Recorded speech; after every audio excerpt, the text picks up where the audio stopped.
I wanted to do a really quick video on something which a few different people have come and spoken to me about, which is conflict resolution and de-escalation strategies. Now, these are strategies that you can put in place when your normal behaviour techniques that you operate in the classroom every day haven't worked necessarily, and you're now looking for something which you can use as a quick hit strategy to bring somebody down from that point of crisis when there's a risk that somebody or someone or themselves could get hurt, or some property could get damaged, or things are going to go wrong.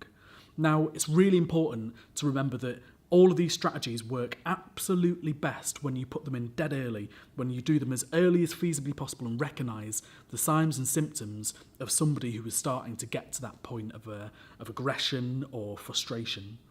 Now, there's some really quick things that you can look out for.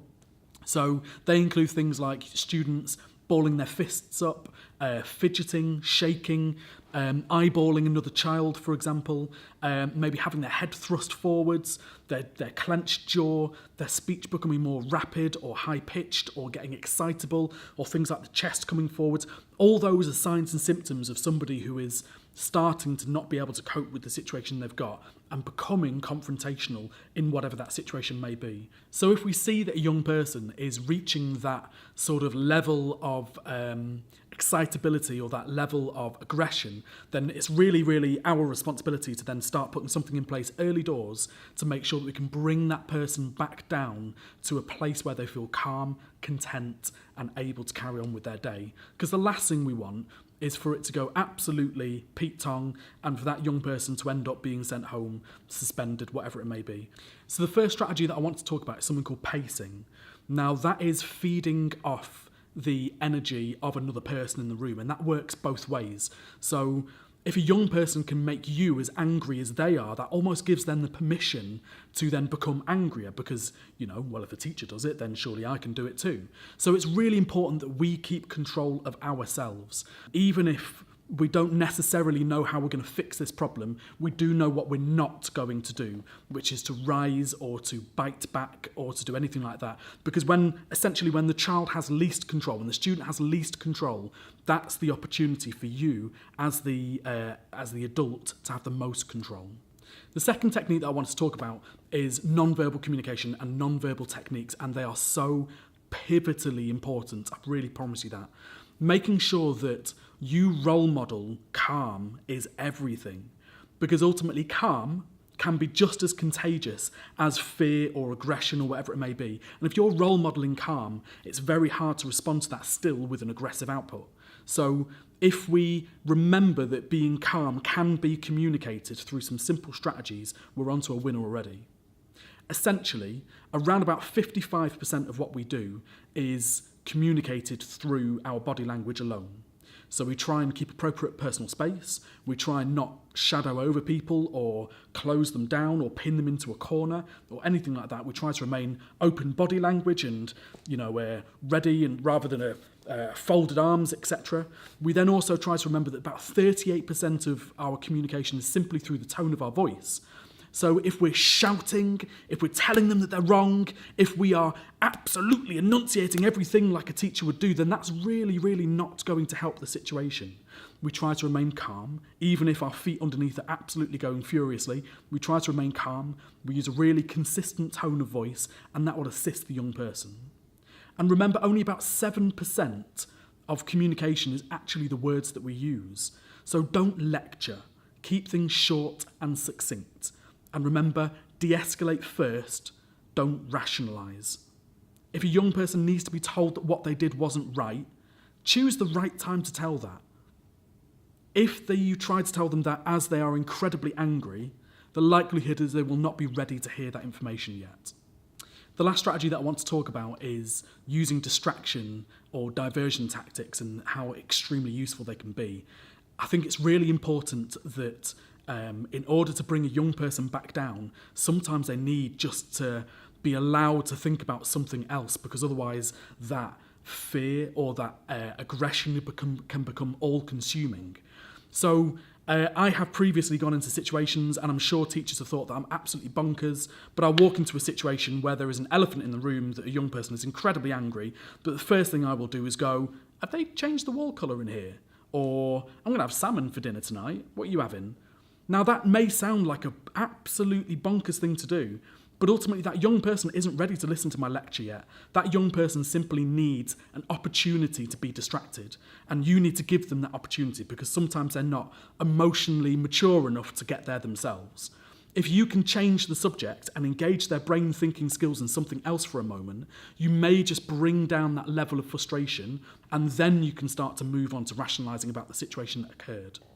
Once a young person has started to reach that point where their thought processes are starting to come more back in line, they're at a point where you can start to talk to them, it's really, really important then that you engage all of your active listening skills.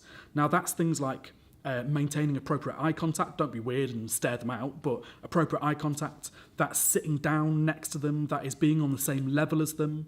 And then when you've done those things, when you've put your body language into the right gear, at that point it's all about making sure that they feel listened to.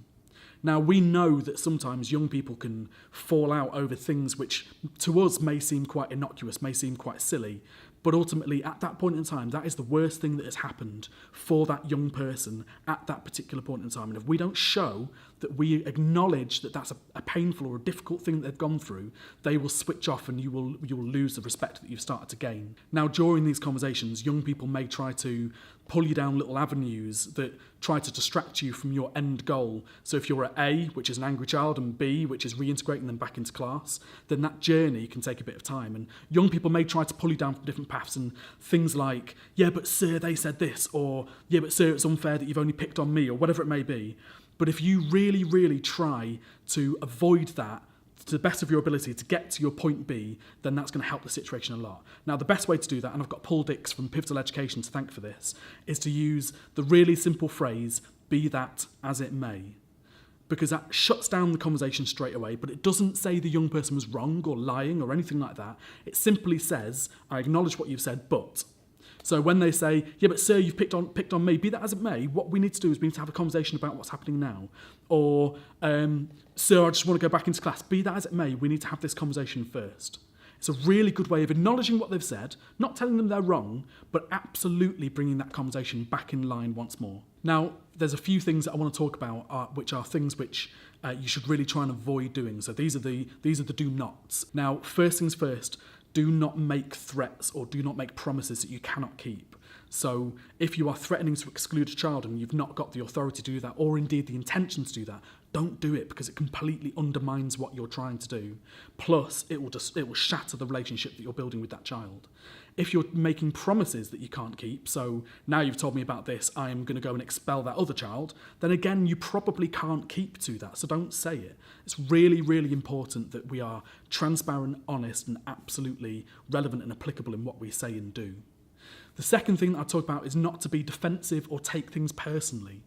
Sometimes when a young person says something, it can feel incredibly directed at us, but the likelihood is that it is simply about the fact that we are a member of staff, or we are the person who has stepped into that situation at that point in time. It is very, very unlikely that it is actually directed at you, so please try not to take things too personally. Two more things. First of all, try not to use humour too much unless you, A, know that it's appropriate, and B, have a relationship with that child already, or that young person, student already. You may find that using humour unnecessarily could actually slightly inflame the situation because it makes it look like you're not taking it seriously. So wait until the right time to start using humour, but it can be a really, really good resource, particularly when you're talking about distraction techniques, etc.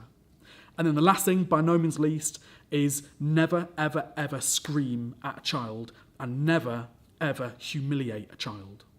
We all know that we're intelligent, we know that we're witty, we know that we have the ability, should we want to say something that would absolutely shut down a young person and would absolutely put them in their place because sometimes that's what we feel is necessary to do. Well, it's not.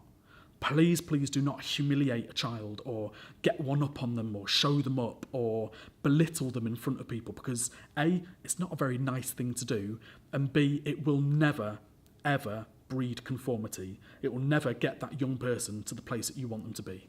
That's it for this week. Obviously, this only scratches the surface of de-escalation and conflict resolution, but it would be really fantastic if you could leave some comments about what you would like me to concentrate on next time. Thank you very much. Take care.